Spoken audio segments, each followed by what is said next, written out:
Hello my friends, it's FPS Russia again, and I've got something pretty cool today. I haven't exactly seen this particular video on YouTube yet, so what I've got is I want to compare the X15 flamethrower system to the XM42 flamethrower system. It's completely different companies, very different technologies, and a very different price range as well. So with the XM42, you're less than $1,000, and when you take a good close look at the welds, the construction, they invented a flamethrower. You don't really need any accessories like that. You charge this thing up, it's got an electronic motor on the inside, and it uses one of these butane cylinders to power the pilot light on the front. This thing is great. If you're looking into starting campfires, just showing off occasionally, maybe a little bit of home defense, this is the flamethrower for you. And I'm going to show you, it's got 25 feet of range. It's pretty damn impressive.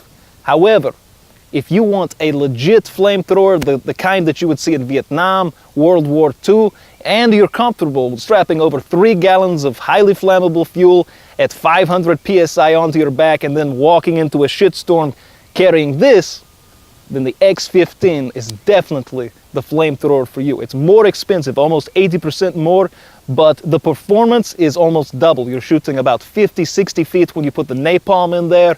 You get to shoot much longer, maybe a solid minute, 2 minutes, something like that, whereas you get about 30 seconds out of the XM42. We're going to run these through the paces today, and if you're interested in one, the best part about all of this, unlike some of the machine guns, the artillery pieces that I show off sometimes, you can buy these as long as you don't live in California or Maryland, and this could change, so check Google, make sure you're not going to order a flamethrower when you can't have one. Unless you're in Cali or Maryland, you can get one of these, so links in the description below. You can do a little more research, but let's get the fun started. So this is the XM42 again. Like I said, very lightweight, nice and compact, and the range is around 25 feet. Anything within 25 feet,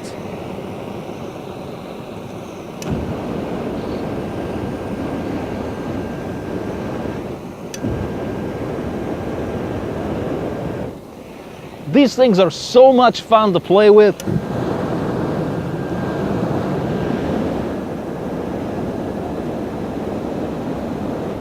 I like to go in my backyard at night and shoot it straight up in the air, and I can hear my neighbors just screaming.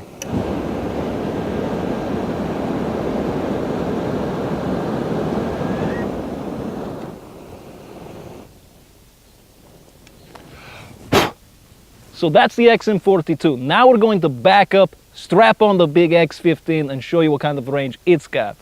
Okay, so now we've got the X15 strapped on. You can see this is a totally different setup. This is like a Vietnam, World War II era kind of setup. You got about 50 or 60 pounds on your back with the fuel. It's a lot to carry around, but you're going to see not only do we have more range with this unit, the stream of fire is much wider, much hotter, and I like to think of this as an ozone layer howitzer. It's blasting huge holes up there. Check this out.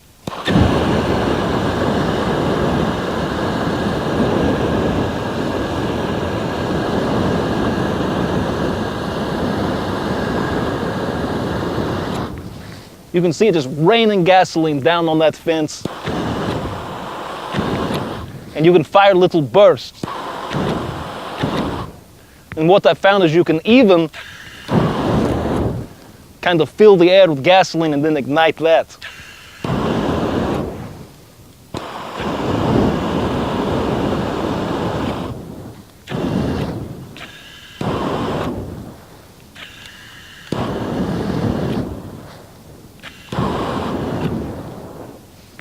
So now that you understand the kind of range we've got here, the kind of ridiculous power, how much fire we're actually sending down the range, let's get some interesting targets in the mix. Okay, so first things first, we've loaded this thing up with napalm. Now napalm, it thickens up the gasoline mixture, it makes it more gelatinous, and most importantly, it makes it stick to its targets and makes it burn a little bit hotter. So I think our living room here is going to be toast.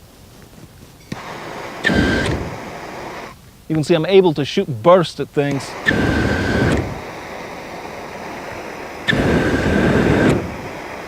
And really pick out what I want to incinerate.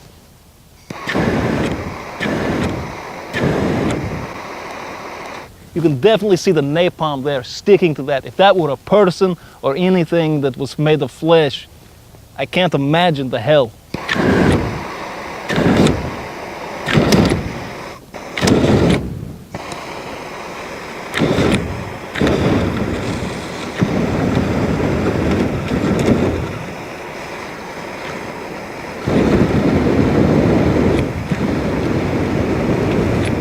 You can see those little bits of napalm just shooting out everywhere, on fire, sticking to everything.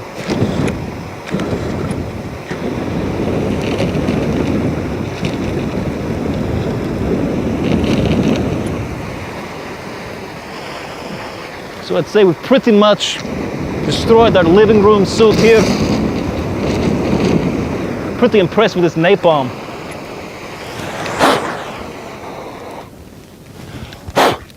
So we're going to move along. I've got something really, really cool next, so make sure you check this out. Here we go. All right, so there's only one thing better than one XM42, and that's definitely two XM42s. We got our firework lady down there. This is going to be awesome.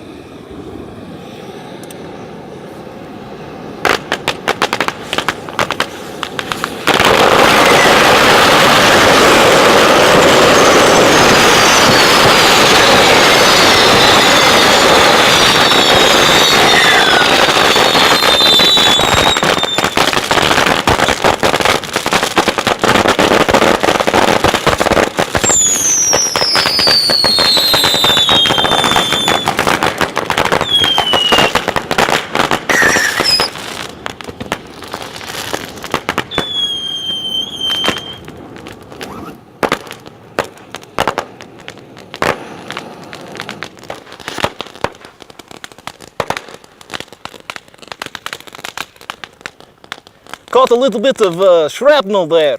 That was pretty awesome. That was about $400 worth of firecrackers, so they definitely did their job well. Let's move along. All right, so I've wanted to do this for a very long time. We've got 80 pounds of thermite on top of that car. It's a mixture of iron oxide and aluminum powder. Now, once we get this chain reaction started, we have no way of stopping it. I'm pretty sure it's going to melt down through the car and make a real ugly mess of things, so let's get to it.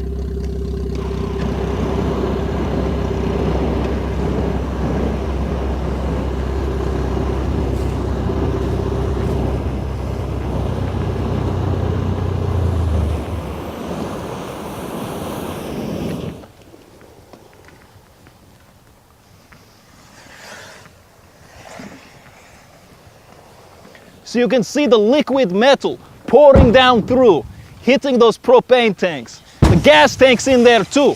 That could go off at any minute. This is exactly what we're looking for.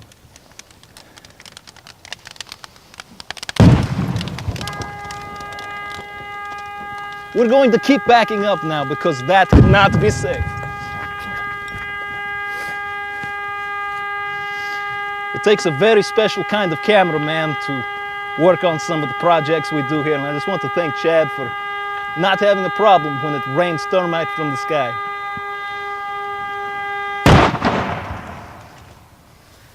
At least we got that horn stopped. Okay, we're going to let this burn for a while. We'll take a look at the aftermath, and I think it's going to be pretty cool. Okay, so it took a while, but this thing finally went out, it finally cooled down, and we can get a look at the devastation that was created by that thermite. That 5,000 degree molten iron going in here. I'm seeing valves and piston heads, and the entire block is halfway melted off. That was incredibly destructive. You can also see back here where we had pots on top, all of that thermite's melting down. It's hitting the gasoline tank, it's hitting propane tanks that I threw in the back for fun. That was very cool. I saved about 10 or 15 pounds of that thermite. We'll use that later for something. I got to figure out some kind of thermite bomb or something like that to make for you guys. But if you are out there looking at this because you're interested in purchasing a flamethrower, definitely pull the trigger on that one, because you never know how much longer they're going to be legal. There's always people out there trying to take away your rights, but if you got the flamethrower, you can definitely protect your rights and melt cars if you're into it. But hope you guys enjoyed the video. If you did, make sure you share the video, give it a like down below, and as always, Have a nice day.